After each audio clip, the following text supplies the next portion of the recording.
피청구인 최종 의견 진술해 주십시오. 존경하는 헌법재판소 소장 대행님과 재판관님, 저는 오늘 대한민국 48대 국무총리이자 윤석열 정부의 29번째 탄핵 소추 대상으로 헌법재판소 재판정에 섰습니다. 우리나라가 극단의 정치에 함몰되어 길지 않은 현대 민주주의 역사에서 벌써 3번째 국가원수 탄핵을 경험하고 있는 것을 무엇보다 가슴 아프게 생각합니다. 한평생 국민을 섬긴 사람으로서 제게 남은 꿈은 단 한 가지, 피청구인 최종 의견 진술해 주십시오. 궁금한 걸로 대신하도록 하겠습니다. 아니, 본인이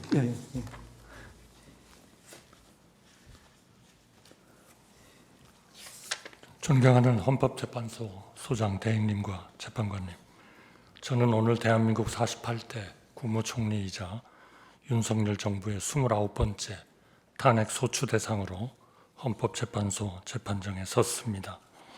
먼저 비상계엄 선포와 해제, 그에 뒤이은 3번째 현직 국가원수 탄핵 심판으로 인하여 우리 국민 한 분 한 분이 느끼고 계신 고통을 무겁게 받아들이고 있다는 말씀을 드리고 싶습니다.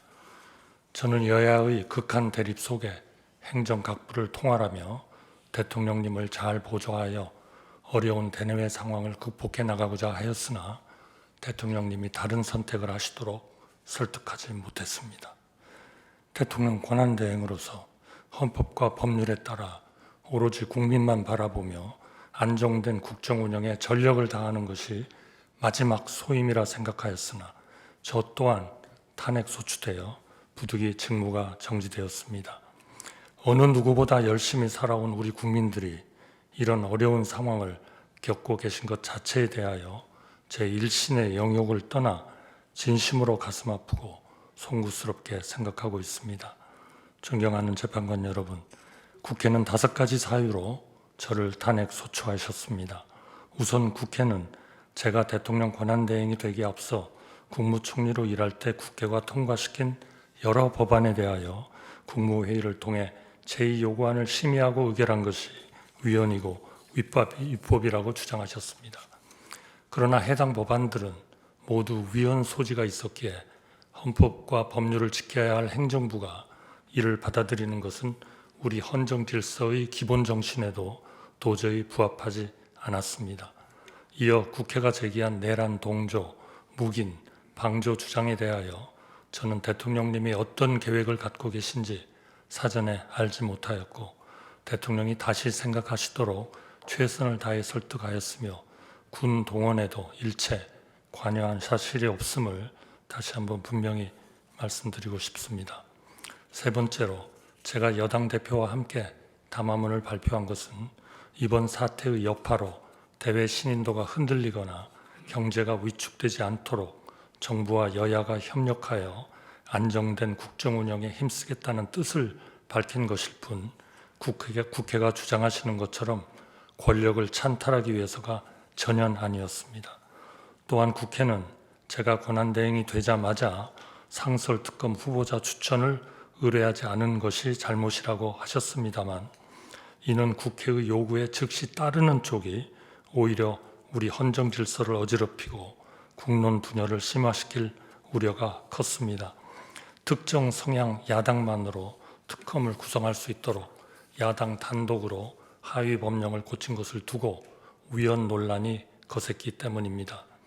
따라서 대통령 권한대행인 저로서는 과연 어떤 결정이 헌법과 법률에 부합하며 국가 전체를 위하여 올바르고 이로운지 여러 의견을 듣고 숙고할 시간이 절실하였습니다.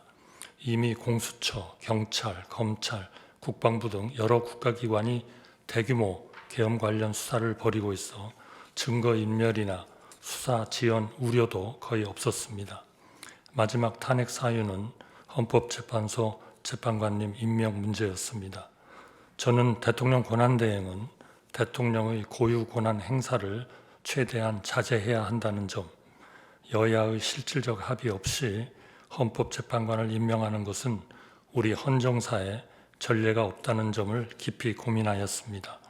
나라가 어렵고 국론이 분분할수록 우리가 돌아봐야 할 것도 우리가 추구해야 할 것도 오직 원칙과 가치 그리고 국민의 합의라는 점도 마음에 새겼습니다.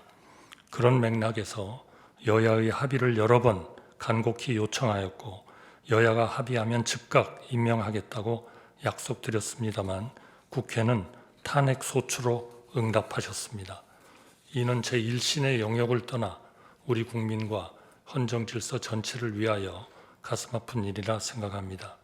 존경하는 재판관 여러분, 저는 대한민국 1인당 국민소득이 300달러가 채 안 되던 1970년 공직에 입문하였습니다. 미국, 일본, 독일처럼 우리보다 10배, 20배 잘 사는 나라를 까마득하게 바라보며 언젠가 우리 국민도 선진국 국민이 누리는 풍요와 안정을 누릴 수 있게 되기를 염원하였습니다. 50년 가까이 국정의 최일선에서 밤낮 없이 일하며 그 꿈이 이루어지는 과정을 지켜보고 기여한 것이 저의 기쁨이었습니다. 저에게 많은 기회를 주신 국민들께 마지막으로 봉사하고 싶어 두 번째 국무총리직을 받아들이고 혼신의 힘을 다해 뛰었습니다. 경제 기적과 문화 도약을 이룬 우리나라가 극단의 정치에 함몰되어 길지 않은 현대 민주주의 역사에서 벌써 세 번째 국가 원수 탄핵을 경험하고 있는 것을 무엇보다 가슴 아프게 생각합니다. 한평생 국민을 섬긴 사람으로서 제게 남은 꿈은 단 한 가지, 하루빨리 불합리한 혐의를 벗고 국민께 약속드린 마지막 소임을 다하는 것입니다. 우리 앞에는 이제껏 경험한 수많은 난관보다 한층 거센 폭풍이 기다리고 있습니다. 이를 극복하기 위해서는 무엇보다 정치와 정부가 지금까지와 크게 달라져야 합니다. 과거 우리 곁에는 언제나 진영의 유불리를 넘어 나라 전체를 볼 줄 아는 정치인, 정치로 풀 일을 정치로 풀어주시는 어른들이 계셨습니다. 지금 우리 국민들이 가장 간절히 기다리는 것도 바로 그런 큰 정치의 복원이라고 생각합니다. 또한 세계 질서가 재편될 때 정부가 적시에 대응하지 않으면 미래 세대가 오래도록 혹독한 대가를 치러야 합니다. 제가 저희 자리로 서둘러 돌아가야 하는 이유도 바로 거기에 있다고 생각합니다. 존경하는 재판관 여러분, 극단의 정치는 국민 모두에게 막대한 비용을 지울 뿐 그 어떤 해답도 주지 못한다는 사실을 우리 모두는 이번 일을 통하여 뼈아프게 배우고 있습니다. 법치와 합의, 자제와 성찰, 합리와 효율이 정치와 정부, 나아가 사회 전체를 움직이는 작동 원리가 될 때 대한민국은 비로소 좌나 우로 가는 대신 위로 갈 수가 있다고 믿습니다. 진영에 휘둘리지 않고 국민 한 분 한 분을 위하여 최선의 해답을 찾아낼 수 있습니다. 대한민국이 극단의 시대를 넘어 합리의 시대로 나아갈 수 있도록 헌재가 우리 사회의 마지막 보루로서 현명한 판단을 내려주시기를 간곡히 당부드립니다. 감사합니다.